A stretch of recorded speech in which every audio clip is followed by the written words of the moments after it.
오늘 말씀은 로마서 8장 26절부터 27절 말씀 읽겠습니다. 이와 같이 성령도 우리의 연약함을 도우시나니 우리는 마땅히 기도할 바를 알지 못하나 오직 성령이 말할 수 없는 탄식으로 우리를 위하여 친히 간구하시느니라. 마음을 살피시는 이가 성령의 생각을 아시나니 이는 성령이 하나님의 뜻대로 성도를 위하여 간구하심이니라. 아멘. 자, 오늘 이 말씀까지 함께 알아볼 건데요. 주제의 말씀은 읽겠습니다. 눈물이 빗물처럼 흘러내릴 때, 그리고 홀로 외로워서 마음이 무너질 때.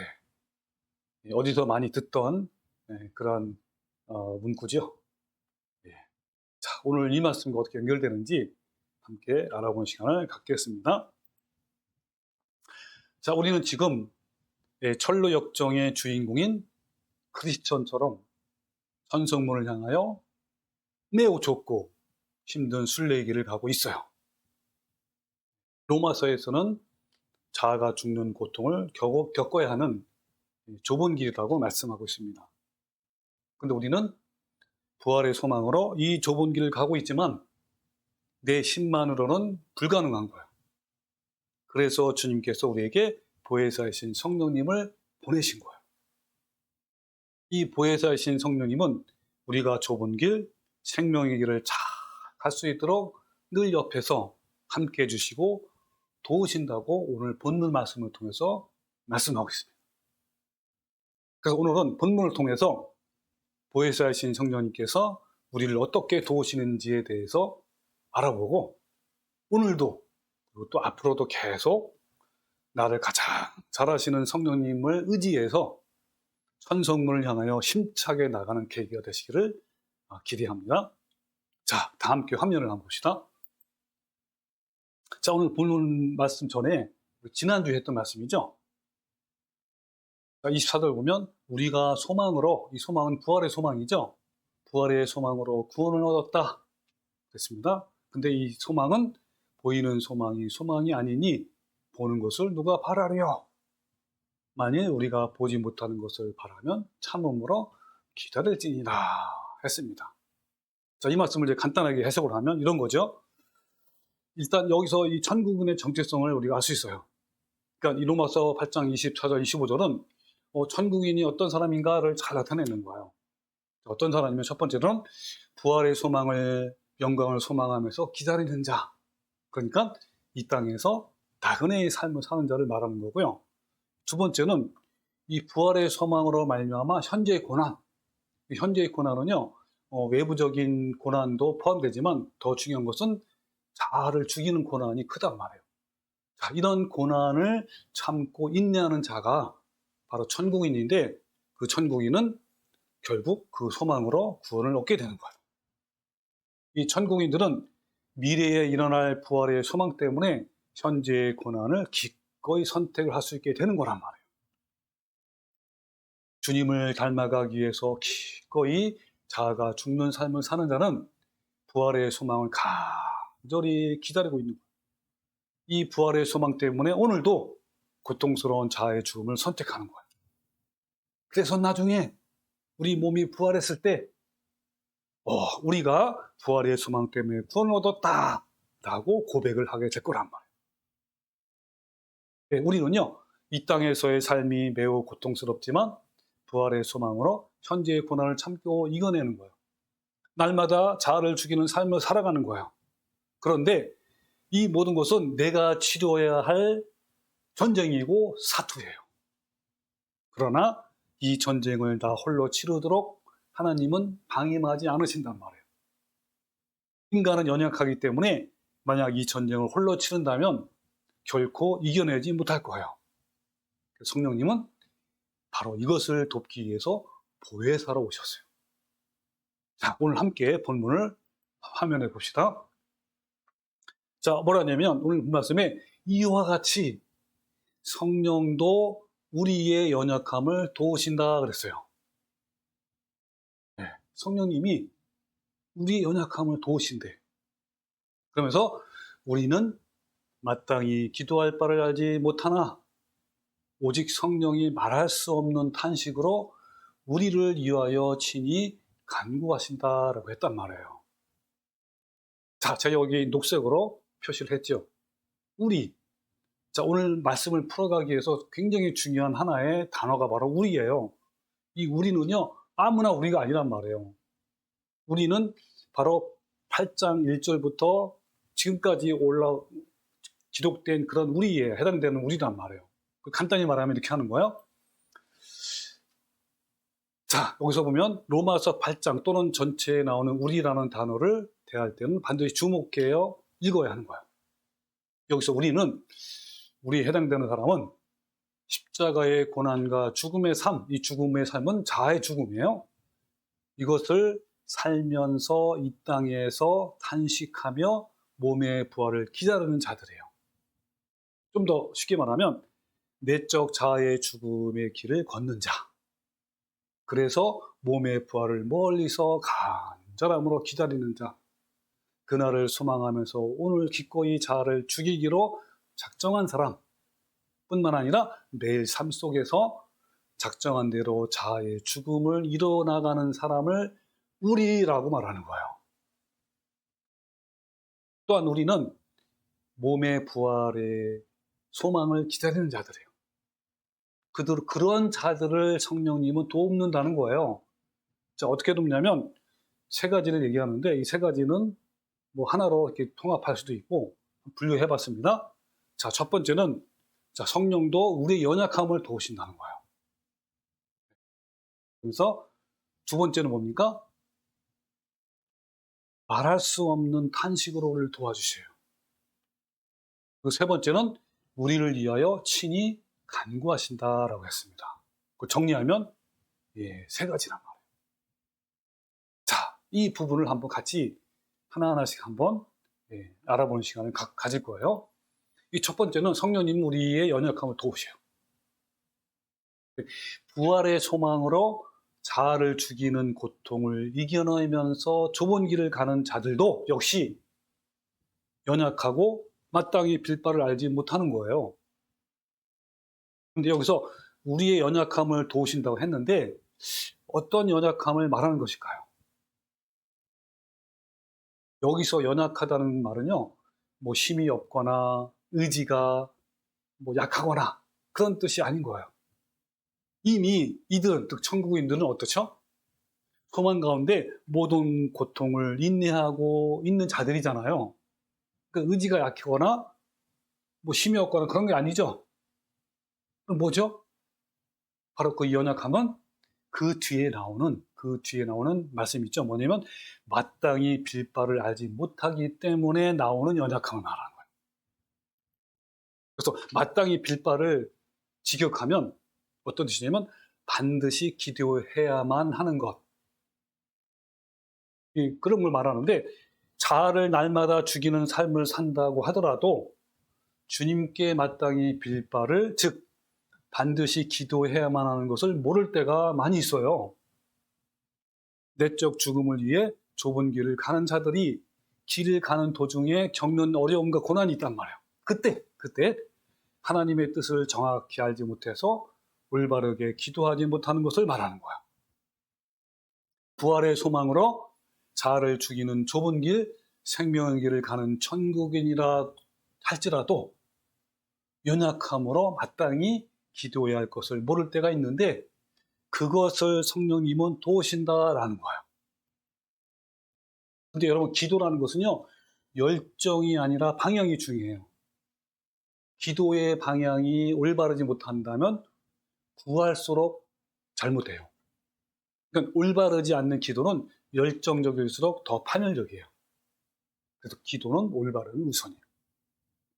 그러면 우리는 무엇을 기도해야죠? 무엇이 하나님 뜻이 맞는 것일까요? 이것에 대한 고민과 발견과 깨달음이 있어야 하는데 이런 것이 없는 기도는 기도가 아닌 거예요. 그래서 예수님께서 주기도문을 우리한테 알려줬잖아요. 어떤 말이냐면 보편적으로 우리가 무엇을 구해야 하는지에 관해서 말씀해 주셨어요. 주기도문은 쉽게 말하면 기도의 방향을 알려주신 거예요. 먼저 뭘 하죠? 즉 그의 나라를 구하라 그랬죠. 그의 나라, 즉 하나님의 아버지에 대한 것을 구하는 거예요. 그 다음에 우리, 즉 교회 공동체에 관해서 기도를 구하는 거죠. 그리고 나에 대해서는 구할 필요 없다라고 얘기했단 말이에요. 자, 그런데 이런 보편적인 것 외에 천국인들이 겪는 특별한 어려움 속에서 성령님은 그때마다 무엇을 구해야 하는지에 대해서 구체적으로 돕는 거야. 성령님은 우리가 올바른 방향으로 가도록 그 길을 안내하는 것이고 그 길을 가는 것은 우리의 몫이에요. 우리는 이렇게 해야 하는 것이 매우 중요한 거예요. 왜냐하면 성령님의 도움이 없다면 천국인들의 기도는 하나님의 뜻에 맞지 않기 때문에 그런 거야. 자, 좀 어려운 부분인데 이 부분을 뒤에서 자세히 풀 겁니다. 자, 일단 두 번째 봅시다. 두 번째. 자, 두 번째는 말할 수 없는 탄식으로 함께 하셔요. 이 말할 수 없는이 헬라어로 앞에 붙이고 그다음에 라레토스. 이 아는 부정을 말해요. 영어로 말하면 not이나 no 이런 거죠. 네. 그다음에 라레토스는 표현하다. 그래서 요거를 이제 풀면 뭐예요? 말로 표현이 안 되는 말이 없는 이런 뜻이란 말이에요. 그러니까 성령님은 자아의 죽음을 잃어가는 우리에게 말이 없는 탄식으로 함께 하시는 거예요. 이 탄식은요, 안타까움의 표시예요. 사랑이 담긴 안타까움의 표현이란 말이에요. 성령님은 우리에게 안타까움으로 탄식하셔요. 이 성령님의 탄식 속에는 우리를 향한 사랑과 자비와 긍휼과 위로가 함축되어 있는 거예요. 여기서 분명히 알아야 할 것은요, 성령님은 구원의 길을 가는 우리에게 결코 주도적이지 않다라는 점이에요. 이 점을 먼저 이해를 해야 돼요. 그래야 뒤에 있는 문제가 풀려. 그런데 이 칼빈주의의 5대 기류 중에 하나가 성도의 궁극적인 견인이 있어요. 견인이 뭔지 알죠? 강제로 이끌다 아닙니까? 이 교리는 뭐냐면 창세전에 선택을 받은 자들은 강제로라도 은혜 가운데로 이끌어서 무조건 구원을 받게 한다는 뜻이에요. 이런 역할을 성령 하나님이 하신다라는 거예요. 그러나 이 칼빈주의의 교리처럼 성령님은 그렇게 견인하지 않으셔요. 성령님은 내적 죽음을 이뤄가는 자들, 우리죠. 우리를 곁에서 돕는 거예요. 이 우리가 부활의 소망을 이뤄갈 수 있도록 돕는단 말이에요. 그러니까 두렵고 떨림으로 구원을 이루어갈 수 있도록 돕는 분이세요. 무엇을 기도해야 할지 모르는 연약한 우리에게 연약함을 제거하시는 것이 아니라 마땅히 기도할 곳을 알려주시고 우리가 올바르게 구원의 길을 갈 수 있도록 돕는단 말이에요. 자아의 죽음을 위해서 힘겨운 내적 싸움을 하는 자들 곁에서 말할 수 없는 탄식으로 함께 하셔요. 이 내적 전쟁, 곧 이 구원의 전쟁 아닙니까? 이 구원의 전쟁은요, 자신이 주도적이어야 하는 거예요. 성령님은 주도적인 사람을 돕는 거예요. 예수님은 제자들에게 마지막 유언을 말씀하실 때 뭐라냐면 또 다른 보혜사를 너에게 보내주시겠다라고 하셨어요. 바로 그분이 바로 성령님이신 거예요. 자, 한번 같이 화면을 봅시다. 자, 요한복음 14장 16절이죠. 내가 아버지께 구하겠으니 그가 또 다른 보혜사를 너희에게 주사 영원토록 너희와 함께 하신대요. 와, 이 또 다른 보혜사가 여기서 또 다른이 헬라어로 알로스예요. 이 알로스는 같은 종류의 또 다른 종류라는 거 말해요. 그러니까 좀 풀면 되죠. 이 같은 종류의 또 다른 종류라는 것은 예수님과 같은 일을 하시는 분을 의미하는 거예요. 그러니까 성령님은 예수님과 같은 분이시고 같은 일을 하신다라는 거야.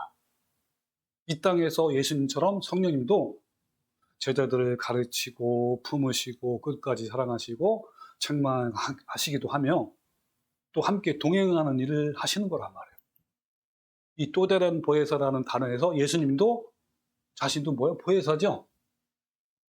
그리고 예수님께서 보내실 성령님도 또 다른 보혜사인 거야.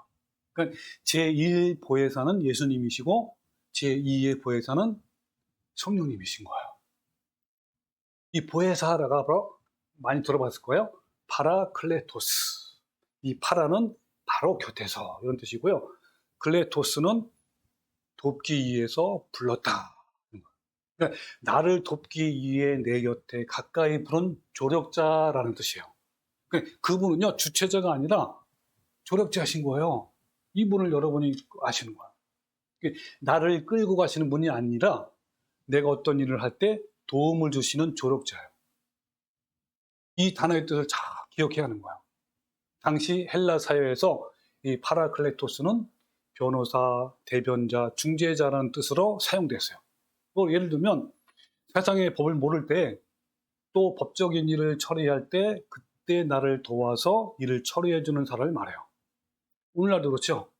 여러분 진짜 뭐 하나 법적인 문제를 해결할 때 진짜 힘들잖아요. 우리 힘으로. 너무너무 어려워요. 그때 바로 변호사를 우리가 세우잖아요. 그것처럼. 그러니까 내가 좀 부족할 때 나를 돕는 자를 말하는 거예요. 근데 주체는 우리 자신이에요. 근데 어떤 분은요, 성령님이 주체자라고 말하는 분도 있는데 결국 그렇지 않은 거예요. 구원의 주체는 바로 우리 자신이에요.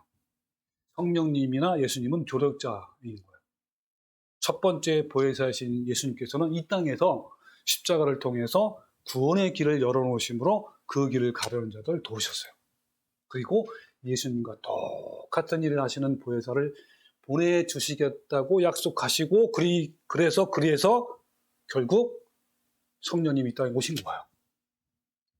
예수님을 믿고 받아들이는 자에게 성령님은 우리 안에 오셔서 우리와 함께 하셔요. 성령님은 우리를 어떻게 도우실까요? 예, 그렇죠. 이 땅에 계셨던 예수님이 자기 사람들을 도우신 것처럼 우리를 도우시는 거예요. 성령님은 우리 안에 오셔서 우리의 양심을 꾸짖기도 하시고 때로는 격동하게 하시고 책망하시고 바른 길로 걸어가게 하시고 진리를 깨우쳐서 이해하게 하시고 때로는 눈물을 닦아주시고 위로해 주시고 그런 거예요. 우리의 눈물과 한숨과 공포와 두려움을 담대하게 이길 수 있도록 옆에서 위로해 주시고 도우신단 말이에요. 우리를 영원한 하나님 나라에 인도될 때까지 성령님은 우리 안에서 이러한 일들을 계속 하시는 거예요. 따라서 보혜사는 조력자예요. 이 조력자는 우리가 최선을 다할 때 도와주시지만 우리가 손 놓고 있을 때는 결코 조력해 주시지 않아요. 성령님은 아무나 도와주시는 것이 아니다. 바로 누구를 도와줘요? 아까 우리에 해당된 만 도와주시는 거야. 바로 로마서 8장에서 우리라는 기준의 말씀이 여러 번 나오잖아요. 다시 한번 볼까요? 어떤 것들이죠? 육신을 따르지 않고 그 영을 따라 행하는 자. 자아를 죽이는 것은 마치 산통을 겪는 것처럼 큰 고통이지만 날마다 내적 자아 죽음을 선택하는 자를 말하는 거예요. 주님께서 이런 우리에게 매우 중요한 약속을 하셨어요. 어떤 약속이 있는지 한번 화면을 봅시다. 자, 요한복음 14장 18절이요. 내가 너희를 고와 같이 내버려 두지 아니하고 너희에게 오리라 했단 말이에요. 여기에서 여러분 하나 딱 눈에 띄는 단어가 나오죠? 어떤 단어죠? 고아라는 단어, 고아. 고아같이 내버려 두지 않는겠다라는 거예요. 그러니까 뭐냐면 내가 다시 올 때까지 육신을 따르지 않고 성령을 따라 행하는 너희를 결코 고아로 버려두지 않을 것이다. 나와 같은 보혜사를 너희에게 보내주시도록 내가 아버지께 구하겠다. 내가 다시 올 때까지 그분이 너를 도와줄 것이며 동행해 줄 것이다. 너희들이 외롭고 황량한 도시를 걸어갈 때 결코 두려워하거나 외로워하지 말라. 너희의 조력자신 보혜사가 너희와 동행해 주실 것이다. 너희가 혹독한 고난과 가시밭길을 걷는다 해도 결코 두려워하지 말라. 내가 너희와 함께 곁에서 동행하고 있다. 이런 뜻이란 말이에요. 네. 그럼 얼마나 대단하십니까?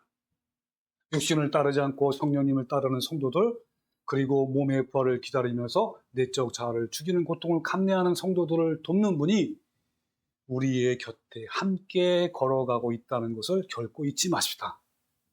이것이 우리의 힘이고요. 이것이 우리에게 두려움이 없는 이유란 말이에요. 비록 우리의 목이 잘린다 하더라도 결코 두렵지 않는 것은 그분이 우리와 함께 하시기 때문인 거예요. 저도요, 지금까지 지내온 저의 삶을 되돌아보면 그분은 언제나 나와 함께 계셨고 나의 길을 인도하셨다는 것을 분명히 알 수가 있어요. 젊은 시절의 방탕한 삶 때문에 육체의 고통을 겪어서 많이 힘들었지만 그것조차도 나를 가장 좋은 길로 인도하시는 사랑의 손길이라는 것을 저는 알았단 말이에요. 또한 저를 지금 이곳까지 인도하신 그 과정을 보면 내 곁에는 항상 성령님이 함께 하셨음을 분명히 알 수가 있어요. 힘들어서 버거할 때 나 홀로 걸어온 것 같지만 지나고 나서 뒤를 돌아보면요, 제 발자국 옆에 또 하나의 발자국이 있음을 발견합니다.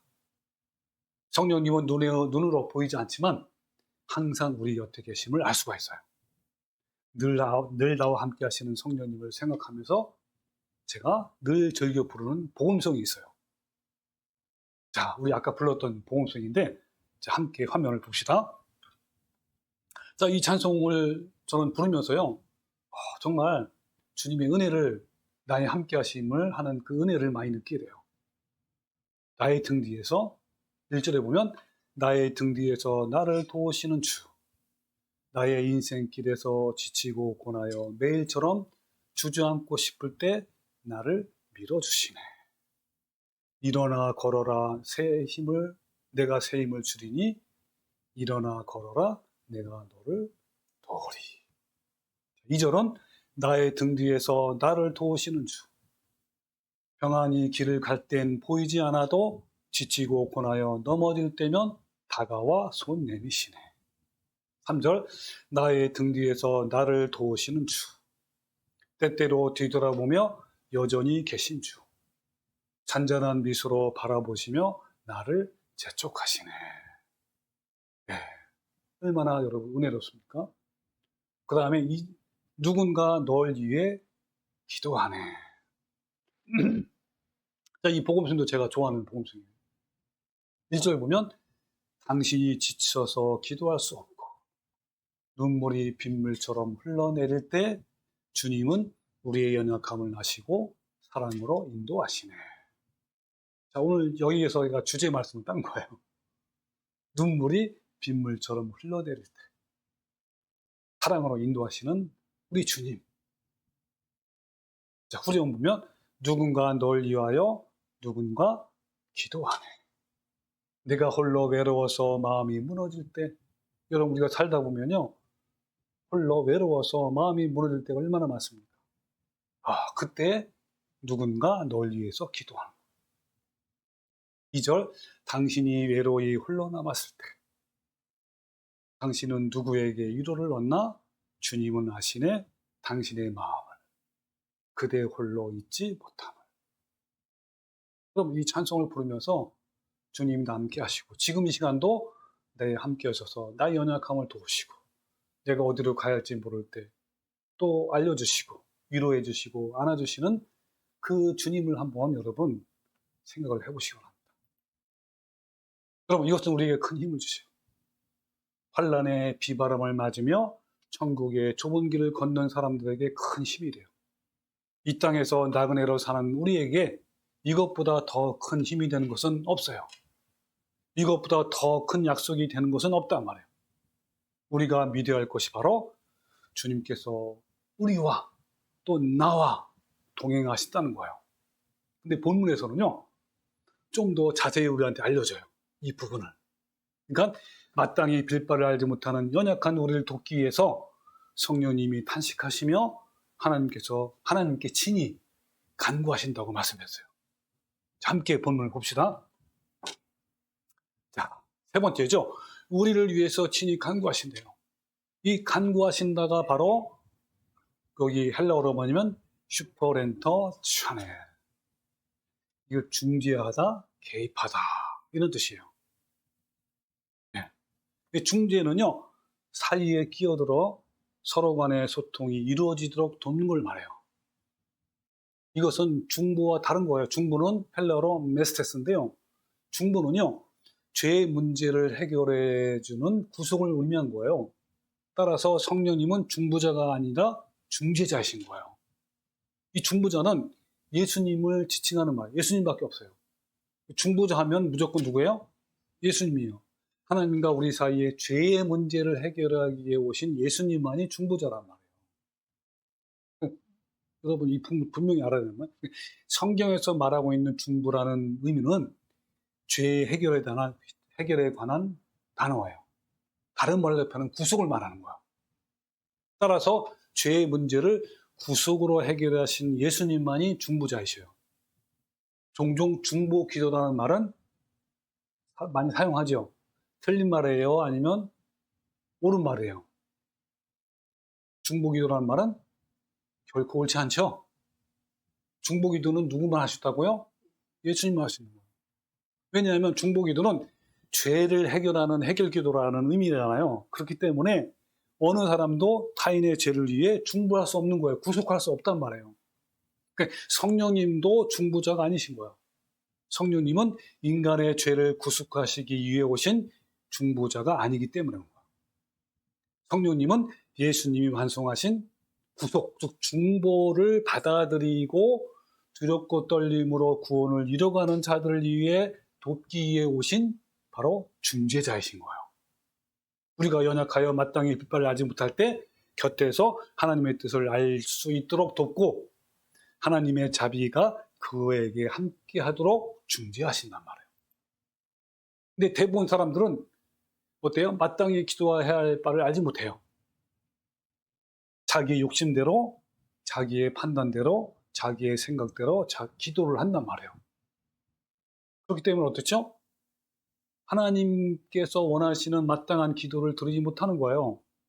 그래서 마땅히 무엇을 기도해야 할지 모른다. 하는지 모른다라는 말은 마땅히 무엇을 어떻게 해야 하는지 모른다는 것과 같은 거예요. 그러니까 우리가 좋은 길을 올바르게 가고 있더라도 때로는 특별한 경우에 무엇을 어떻게 해야 하는지, 어떻게 행동을 해야 하는지 그런 거예요. 또 어떻게 무엇을 하나님께 기도해야 하는지 잘 모를 때가 종종 있단 말이에요. 이것이 우리 연약함이에요. 이 연약함을 성령님은 돕는단 말이에요. 자, 그럼 여러분께 한번 질문해 볼게요. 그렇다면 성령님의 중재, 다른 말하면 성령님의 탄식과 간구죠. 우리를 위해서. 이것은요, 우리에게 어떤 도움이 될까요? 다시 말하면 성령님의 탄식과 간구는 실제적으로 우리에게 어떻게 일어나고 표현이 될까요?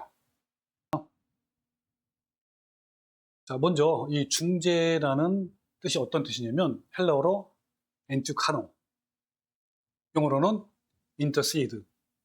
이게 무슨 말하냐면 무엇을 위해 탄원하다, 선처를 호소하다, 중재에 나서다, 좀 더 구체적으로 하면 혜택을 제공하다 이런 거예요. 그러니까 즉 중재는요, 어떤 상징적이고 추상적인 것이 아니라 실제로 돌아오는 은혜이며 혜택이에요. 성령님의 중재는 우리에게 물질적인 번영을 가져오는 방향이 아니라 하나님의 뜻에 우리가 맞도록 바꾸신 걸 말해요. 이게 중요합니다. 하나님의 뜻에 우리가 맞도록 바꾸신단 말이에요.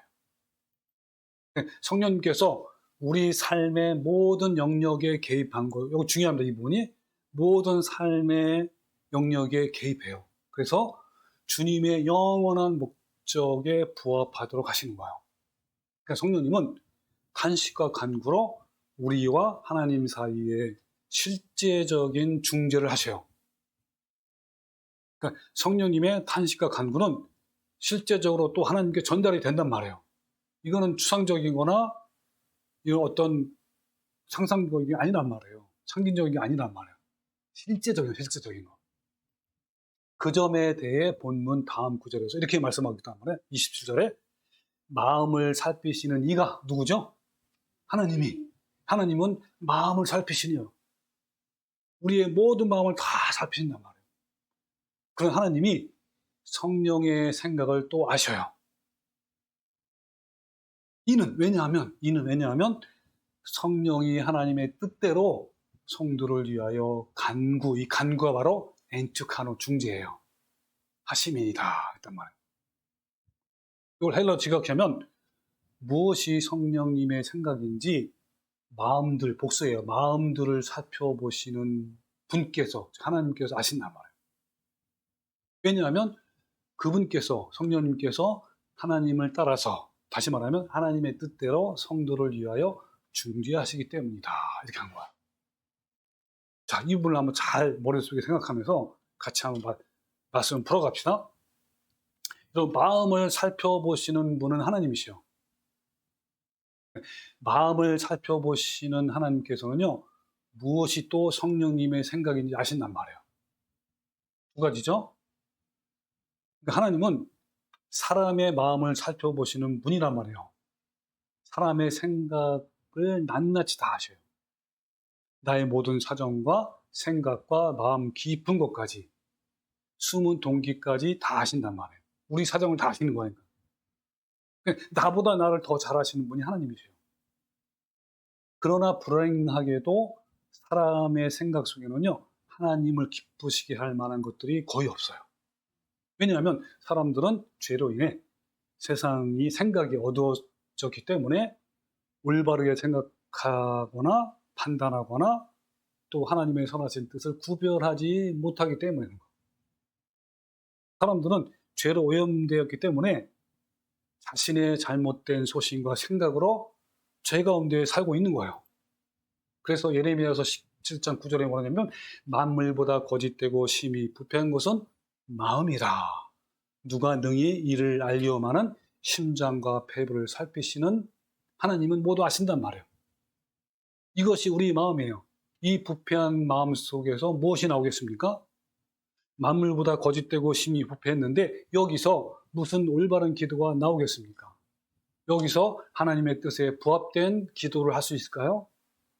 만물보다 거짓되고 부패한 마음이기 때문에 사람은 올바른 기도, 하나님의 뜻대로 기도를 할 수가 없어요. 그럼에도 사람은 자기의 소견이 옳은 줄 알아요. 하나님은 올바르게 판단하고 생각하는 사람을 도무지 찾지 못하신다고 성경이 말씀하고 있어요. 함께 볼까요, 한번요? 자, 화면에 보시면 시편 14편 2절. 여호와께서 하늘에서 인생을 굽어 살피사 지각이 있어 하나님을 찾는 자가 있는가 보려 하신즉 다 모두 치우쳐 함께 더러운 자가 되고 선을 행하는 자가 하나도 없다 그랬죠. 자, 이것을 로마서 3장 10절에서 또 설명하고 있단 말이에요. 기록된 바 의인은 없나니 하나도 없으며 깨닫는 자도 없고 하나님을 찾는 자도 없고 다 치우쳐 함께 무익하게 되고 선을 행하는 자는 없나니 하나도 없대요. 네, 하나도 없대. 하나님을 바로 찾는 자, 하나님의 생각에 부합된 생각을 하고 하나님이 원하시는 것을 바로 기도하는 자, 이런 자를 하나님께서 찾아보니 아무도 없다고 하신 거예요. 그러니 우리가 성령님 없이 하는 기도가 하나님께 올바른 것이 하나도 없는 거예요. 성령님이 없이 하는 기도가 하나님께 올바른 것이 하나도 없는 이유는 사람 속에 죄가 존재하기 때문에 그런 거예요. 죄 때문에 사람은 하나님을 향한 올바른 생각과 판단을 하지 못하고 하나님의 뜻을 헤아리지 못하는 거예요. 이 판단과 생각은 죄의 깊이만큼 하나님께서 멀어져 있어요. 그러므로 지각이 있어 하나님을 바르게 찾는 자가 없다라는 거예요. 그래서 바르게 기도할 줄을 모르는 거란 말이에요. 그렇다면 우리가 할 수 있는 것이 무엇이죠? 여러분, 우리가 할 수 있는 것은요, 로마서 8장 앞쪽에 있는 것을 말하는 거예요. 즉 뭡니까? 육신을 따르지 않고 성령님을 따르는 것. 몸의 부활을 기다리면서 내적 자아를 죽이는 고통을 감내하는 것까지가 인간이 할 수 있는 모든 거예요. 이런 자가 바로 우리라면 우리. 그러나 이러한 상태까지 신앙이 성숙할지라도 우리의 연약함 때문에 올바르게 기도할 수 있다는 것은 아니에요. 좁은 길을 걸어가는 우리도 주기도문을 따라 올바른 기도를 한다고 생각을 하겠지만 잘못된 기도를 할 때가 종종 있단 말이에요. 구원의 주체자는 자신이지만 성령님의 도움이 없이는 결코 아무것도 할 수 없는 주체자. 이걸 뭐라고 부르냐면 의존적인 주체자라고 부르는 거예요. 우리가 구원에 있어서 주체자라고 말할 수 있어요. 그죠? 근데 그거는요, 바로 여기까지만이에요. 어디까지? 그렇죠. 우리가 육신을 따르지 않고 성령님을 따르는 것. 몸의 부활을 기다리면서 내적 자아를 죽이는 고통을 감내하는 것까지예요. 그 외에 우리가 할 수 있는 것이 없어요. 성령님은 그런 의존적인 주체자를 긍휼히 여기시며 돕는 거예요. 바로 그 도움 때문에 우리와 하나님 사이에 위대한 중재가 발생하는 거예요. 이 중재 때문에 우리가 하나님으로부터 은혜와 혜택을 입는 거란 말이에요. 그러니까 중재는요, 우리에게 실제적인 혜택이에요. 이 중재 때문에 성령님이 하나님과 우리 사이에 실제적으로 가장 좋은 것을 우리에게 베푸셔요. 잘 보세요. 이때부터. 자, 중재자이신 성령님은 우리를 위해서 무엇을 구해야 하는지 다 아셔요. 그래서 마땅히 기도할 바를 알지 못하는 우리를 위해서 대신 간구하시는 거예요. 그 성령님의 중재, 즉 탄식과 기도를 하나님께서 정확하게 아신다 그랬죠. 왜냐하면 성령님께서는 어때요? 하나님의 뜻에 따라서 성도들을 위하여 중재하시기 때문인 거예요. 성령님은 우리가 무엇이 필요한지, 무엇을 해야 하는지, 또 무엇을 기도해야 하는지 가장 잘 아시고 그를 위해 하나님께 탄식과 기도로 중재하셔요. 그럼 하나님은 어떻죠? 하나님은 성령님의 그 탄식과 기도를 들으신단 말이에요. 그 성령님의 탄식을 우리 마음을 살펴보시는 하나님께서 응답하시고 그리고 들어주신단 말이에요. 이것은요, 신비 중에 신비예요. 비록 우리가 잘못된 기도를 한다 할지라도 성령님은 그런 우리를 탄식하시고 대신 올바르게 기도하신단 말이에요.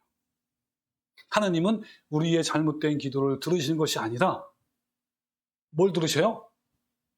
성령님의 중재를 들으신 거예요. 그리고 성령님의 그런 탄식과 기도에 응답하신단 말이에요. 성령님의 탄식과 기도는 주님의 영원한 목적에 부합해요. 따라서 하나님의 응답은 우리가 기도하는 것과 다르게 나타나요. 잘 보세요. 따라서 육신을 따르지 않고 성령님을 따르는 우리는, 그리고 몸의 부활을 기다리면서 내적 자아를 죽이는 고통을 감내하는 우리는 오해하지 말아야 하는 거예요. 그리고 내가 우리라면 삶에 주어지는 모든 결과에 대해 하나님의 응답하심으로 받아들이고 감사해야 하는 거예요. 내 자신이 내적 자아를 죽이는 그런 사람이라면, 우리라면 내 삶에 주어지는 모든 결과에 대해서 내 생각과 바람과 소원이 전혀 반대의 결과가 나타날지라도 우리는 감사해야 하는 거예요. 왜 그렇죠? 왜 감사해야 되죠? 예, 왜냐하면 영원한 목적에 부합되도록 성령님께서 우리를 대신해서 간구해 주시고 탄원해 주시고 중지하시기 때문인 거예요. 내가 우리라면 위대한 중재자이신 성령님의 탄식과 기도를 신뢰하는 거예요. 그리고 그 응답하심의 기쁨으로 순종해야 하는 거예요. 왜냐하면 성령님은 하나님의 뜻을 정확하게 하시기 때문에. 그분께서 하나님의 뜻에 따라 성도를 위해서 중재하시기 때문인 거예요. 기도하시고 탄식하시고 탄원하신다 말이에요. 내가 우리라면 우리는 중재자의 도움을 지금도 받고 있어요. 여러분, 우리에 해당됩니까? 그럼 지금도 뭐 하고 있다고요? 성령님의 중재를 받고 있단 말이에요. 그게 무슨 말이냐면 내가 우리라면 늘 성령님의 기도의 응답을 받으면서 살고 있단 말이에요. 지금도, 앞으로도. 그러나 그 성령님의 중재로 인한 응답이 늘 내가 원하는 것이 아니기 때문에 우리는 전혀 성령님의 중재를 인식하지 못하고 있어요. 그렇지만 사실은 성령님의 중재로 인한 응답은 우리에게 늘 항상 지속적으로 나타나고 있는 거예요. 사람은 올바르게 하나님의 뜻대로 간구하지 못하잖아요. 우리는 하나님의 뜻에 어긋나는 간구를 드린단 말이에요. 그것은요, 우리의 정욕과 탐심 때문인 거야. 그 죄성의 깊이가 깊을수록 기도는 더 잘못된 방향으로 가요. 기도는 열심이 아니라 뭐라 그랬죠? 방향이란 말이에요. 열정이 아니라 올바른 이해가 선행돼야 하는 거예요. 비록 주님께 기도의 방향을 가르쳐줬지만, 주기도문을 가르쳐줬지만 그렇게 기도하지 않을 때가 많단 말이에요. 그것은 우리의 죄성 때문인 거예요. 이런 상황 속에서 하나님의 긍휼은 내적 자아를 죽이는 우리에게 향하시는 거예요. 그 긍휼하심 때문에 하나님은 하나님의 뜻에 따라 중재하시는 성령님을 보혜사로 우리에게 보내주신 거란 말이에요. 성령님은요, 말로 표현한 것이 아니라 탄식으로 마음을 살펴보시는 하나님께 하나님의 정확한 뜻을 따라서 간구하셔요. 그리고 그 중재자의 도움으로 하나님은 우리에게 가장 선한 응답을 주시는 거예요. 우리는 이것을 흔들림 없이 신뢰해야 돼요. 그리고 순응해야 하고 감사함으로 받아들여야 하는 거예요. 왜냐하면 그것은 영원한 목적에 부합된 하나님의 응답이기 때문에 그런 거예요. 중재자이신 성령님의 도움이 없다면 우리가 어떻게 올바른 간구와 응답으로 좁은 길을 걸어갈 수 있겠습니까? 성령님의 도움 사역 없이는 우리는요, 결코 올바르게 걸을 수 없어요. 우리는 이 점을 경배하고 엎드려 감사해야 하는 거예요. 내 곁에 하나님의 뜻대로 간구하시는 이 강력한 중재자 성령님이 계심을 감사하는 거예요. 그리고 중재자이신 성령님의 탄식으로 내 앞에 내려오는 삶의 응답들이 비록 내 생각과 전혀 다르다 할지라도 기쁨으로 감사하며 순종해야 하는 거예요. 왜 그렇죠? 또 다시 한번 할까? 왜 감사해야 되죠? 왜냐면요, 하나님은 온전하시고 항상 선하시기 때문인 거예요. 우리에게 가장 좋은 걸 주실까요? 나쁜 걸 주실까요? 가장 좋은 걸 주시기 때문이에요. 내가 원하는 걸 주시는 게 아니라 나에게 가장 좋은 걸 주신단 말이에요.